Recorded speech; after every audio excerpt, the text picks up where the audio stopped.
गरीब माँ बेटी के घर पधारे भगवान शिव। बहुत समय पहले की बात है। एक छोटे से गांव में एक गरीब विधवा स्त्री अपनी बेटी के साथ रहती थी। उसका नाम सुमित्रा था और उसकी बेटी का नाम गौरी। दोनों माँ बेटी बड़ी ही भक्ति और श्रद्धा के साथ भगवान शिव की आराधना किया करती थी। सुमित्रा का पति कई वर्ष पहले ही मर चुका था।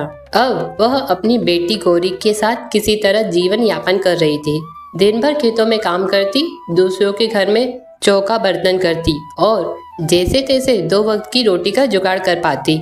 उनका जीवन कठिनाइयों से भरा था, लेकिन उनकी भक्ति में कोई कमी नहीं थी। माँ और बेटी रोज शिवलिंग पर जल अर्पित करती और ओम नमः शिवाय का जाप किया करती।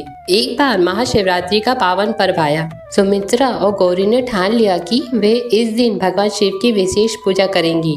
उनके पास कोई धन संपत्ति तो थी नहीं, इसलिए वे जंगल से कुछ बेलपत्र, फूल और जल लेने चल पड़ी। सारा दिन मेहनत करके उन्होंने जो भी थोड़ा बहुत अनाज इकट्ठा किया था, उससे रात्रि में भगवान शिव के लिए प्रसाद बनाने की योजना बनाई। रात्रि का समय हुआ, माँ बेटी ने उपवास रखा और मिलकर शिवलिंग का पूजन किया।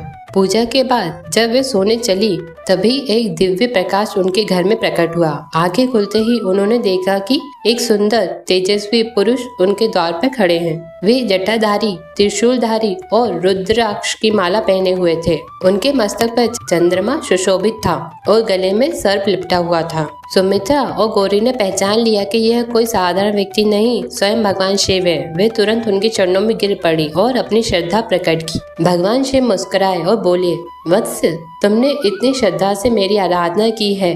मैं तुम्हारी भक्ति से प्रसन्न हूँ। तुम मुझसे जो चाहो वरदान मांग सकती हो। सुमित्रा और गौरी बहुत विनम्र थी। उन्होंने हाथ जोड़कर कहा, हे महादेव, हम धन संपत्ति नहीं चाहते, बस हमारी भक्ति सदा बनी रहे और हमें जीवन में कभी सत्य और धर्म के मार्ग से विचलित न होना पड़े। भगवान शिव उनकी भक्ति से अत्यंत प्रसन्न हुए। उन्होंने आशीर्वाद दिया, तुम्हारे घर में कभी अन्न और धन की कमी नहीं होगी। तुम्हारे घर हमेशा सुख समृद्धि से भरा रहेगा। जैसे ही शिव जी ने आशीर्वाद दिया, माँ बेटी के घर में चमत्कार हो गया। उनकी झोपड़ी एक सुंदर महल में परिवर्तित हो गई।